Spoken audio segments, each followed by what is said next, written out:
इंसान अपनी अंशी परमपिता परमात्मा को भूल करके दुख, परेशानी और अशांति का शिकार हो रहा है। मनुष्य शरीर पाने का जो मकसद था उसको भूल चुका है। लेकिन जिस पर संत सद्गुरु दयाल हो जाते हैं, परमपिता की विशेष अनुकंपा हो जाती है, उसको ही अपने आत्म कल्याण का विचार आता है और वो संतों महापुरुषों की संगत ग्रहण करता है, उनके सत्संग में जाता है, उनकी सेवा करता है और मालिक का नाम सिमरन करता है। अगर आप मालिक के नाम का सिमरन करोगे तो मालिक में समाओगे और मालिक का ही रूप हो जाओगे। एक बार एक भक्त ने ईश्वर जी से पूछा, मुझे जीवन भर सुख शांति चाहिए। तो ईश्वर ने तुरंत हाँ कर दी। भक्त ने कहा, मुझे परिवार की भी जिंदगी भर सुख चैन चाहिए। ईश्वर ने फिर तुरंत हाँ कर दी। फिर भक्त ने कहा, मुझे अपने रिश्तेदारों का भी सुख आनंद भरा जीवन चाहिए। ईश्वर ने फिर तुरंत हाँ कर दी। भक्त बड़ा खुश हुआ। भक्त ने कहा, मुझे जीवन में कभी भी दुख तकलीफ नहीं चाहिए। ईश्वर ने फिर हाँ कर दी। भक्त बोला, प्रभु क्या आपकी भी कोई शर्त है? ईश्वर हंसे और बोले, बस बेटा एक छोटी सी शर्त है कि रोज सिर्फ 1 घंटा नाम सिमरन किया करो। भक्त बोला, प्रभु मैं ये नहीं कर सकता है। तो ईश्वर बोले, तेरे 1 घंटा नाम सिमरन के बदले मैं तुझे, तेरे परिवार को, तेरे रिश्तेदारों को उम्र भर तक सुख चैन और खुशियाँ देने का वायदा करता हूँ। जिंदगी में तुझे फिर कोई भी दुख तकलीफ नहीं होगी, तुम हर टेंशन से मुक्त रहोगे। भक्त बोला, ना बाबा मैं 1 घंटा भजन सिमरन नहीं कर सकता। ईश्वर बोले, एक बार फिर सोच लो। भक्त ने कहा, ये नहीं होगा। तब से आज तक ये इंसान हर समय दुख, दर्द और तकलीफ़ें ही भुगत रहा है।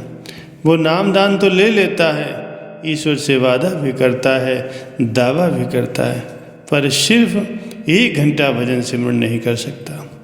ईश्वर कहते हैं कि इंसान भी अजीब है। 2.5 घंटे फिल्म देख सकता है, 2.5 घंटे डॉक्टर के पास जा कर के लाइन में बैठ सकता है, 2.5 घंटे योगा कर सकता है अपनी तबीयत ठीक करने के लिए, पूरा दिन ट्रेन में सफ़र कर सकता है, पार्टियों में घंटों टाइम पास कर सकता है, लेकिन भजन नहीं कर सकता। जो ईश्वर मात्र 1 घंटा भजन सिमरन के बदले मनुष्य के हर दुख, दर्द और तकलीफ को, सभी संकटों, सभी बीमारियों तक को दूर करने की गारंटी देता है, जिंदगी में खुशियाँ ही खुशियाँ लाने का वादा करता है, उसकी एक छोटी सी शर्त इंसान को मंजूर नहीं है। शायद इसी वजह से आज इंसान दुख, दर्द और तकलीफ भरा जीवन भुगत रहा है, अशांति जीवन में है। प्यारे सज्जनों, हो सके तो ज़्यादा से ज़्यादा नाम सिमरन जरूर करें, अपने लिए, अपने परिवार के लिए, अपनी आत्मा के कल्याण के लिए करें। नाम सच्चा धन है। 9 निधियाँ और 18 रिद्धियाँ सिद्धियाँ सब नाम में शामिल हैं। नाम सभी इच्छाएं पूरा करने वाला चिंतामणि है। सद्गुरु का नूर और उनकी ताकत अथाह और अनंत है, लेकिन अगर हम उनके नूर को नहीं देख पाते तो इसका एक कारण है कि हम उन्हें मनुष्य समझते हैं। हीरे की असली कीमत तो जौहरी ही जानता है। केवल माँ ही अपने बच्चे के प्रति प्यार को जानती है। केवल किसान ही जानता है कि उसकी फसल कितनी कीमती है। इसी तरह केवल वे लोग ही सद्गुरु के दर्शन की अहमियत समझ सकते हैं जो मालिक का भजन सिमरन करते हैं, नाम का जाप करते हैं, प्रभु से प्रेम करते हैं। रूह जिसे नाम मिला हुआ है, जब शरीर छोड़ती है तब गुरु और काल में वकालत होती है। काल कहता है कि आपकी रूह ने भजन किया है, पर मन से नहीं किया। तो सद्गुरु कहते हैं कि मन से मेरा कोई मतलब नहीं है, कोई वास्ता नहीं है, वो तो तेरा एजेंट है। मुझे तो मेरी रूह से मतलब है, उसने मेरा हुक्म माना है। सद्गुरु के हुक्म के पीछे राज होता है। इसीलिए कहते हैं कि मन लगे या ना लगे, सिमरन में जरूर बैठो। जब भी खाली वक्त मिले, हर 2, 5, 10, 20 मिनट तक अपने मन से पूछो, क्या मन सिमरन कर रहा है? हजरत सुल्तान बाहू जी ने बहुत ही सुंदर तरीके से नाम की विशेषताओं के बारे में बतलाया है।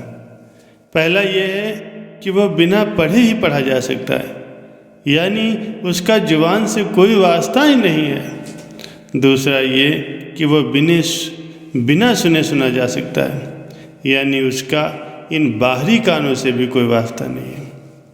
तीसरा ये कि वो कलमा देखे बिना भी दिखाई देता है, यानी उसको देखना बाहरी आँखों का काम नहीं। चौथे ये कि उस कल में लीन हो जाने पर भक्त को परमात्मा न केवल अपने अंदर बल्कि दुनिया की हर वस्तु में दिखाई देने लगता है। भाव ये है कि जब अंदर जाओ तो खुद में ढूंढो, क्योंकि वो परम पिता परमात्मा जब मिलेगा तो अंदर से ही मिलेगा। बस हमें भजन सिमरन का अभ्यास जारी रखना होगा। इसीलिए तो कहा गया है, गुरु बचनों को रखना संभाल के, एक एक वचन में गहरा राज है। जिसने जानी है महिमा गुरु की, उसका डूबा कभी ना जहाज है। गुरु वचनों को रखना संभाल के, एक एक वचन में गहरा राज है। जिसने जानी है महिमा गुरु की, उसका डूबा कभी ना जहाज है। दीप जले और अंधेरा मिटे ना, ऐसा कभी नहीं हो सकता। ज्ञान सुने और विवेक जगे ना, ऐसा कभी नहीं हो सकता। जिसकी रोशनी से रोशन जहान है, वो फरिश्ता बड़ा ही महान है। जिसने जानी है महिमा गुरु की, उसका डूबा कभी ना जहाज है। गुरु वचनों को रखना संभाल के, एक एक वचन में गहरा राज है। जिसने जानी है महिमा गुरु की, उसका डूबा कभी ना जहाज है। बीज पड़े और अंकुर फूटे ना, ऐसा कभी नहीं हो सकता।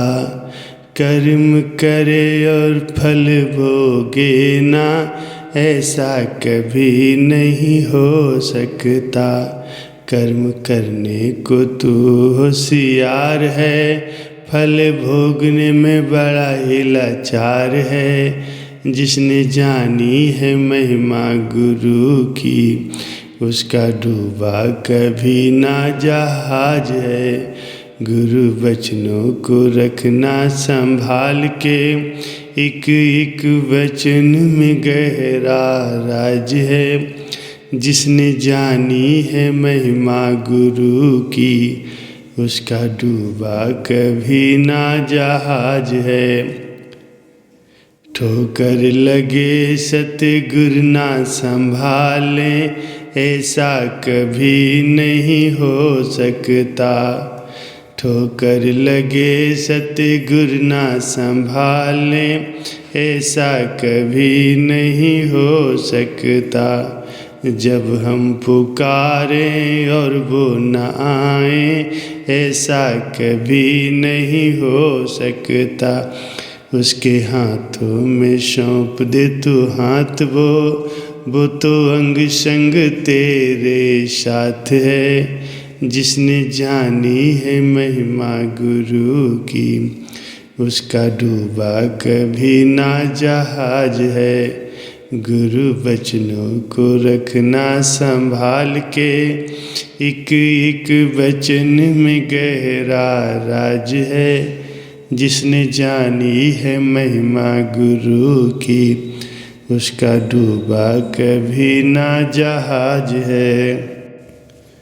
गुरु परिपूर्ण समर्पित तो हो जा, धोखा कभी नहीं खा सकता।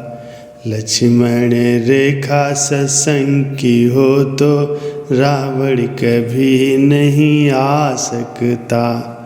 अब तो हर पल होता आभास है, गुरु सदा ही हमारे साथ है। जिसने जानी है महिमा गुरु की, उसका डूबा कभी ना जहाज है। गुरु वचनों को रखना संभाल के, एक एक वचन में गहरा राज है। जिसने जानी है महिमा गुरु की, उसका डूबा कभी ना जहाज है।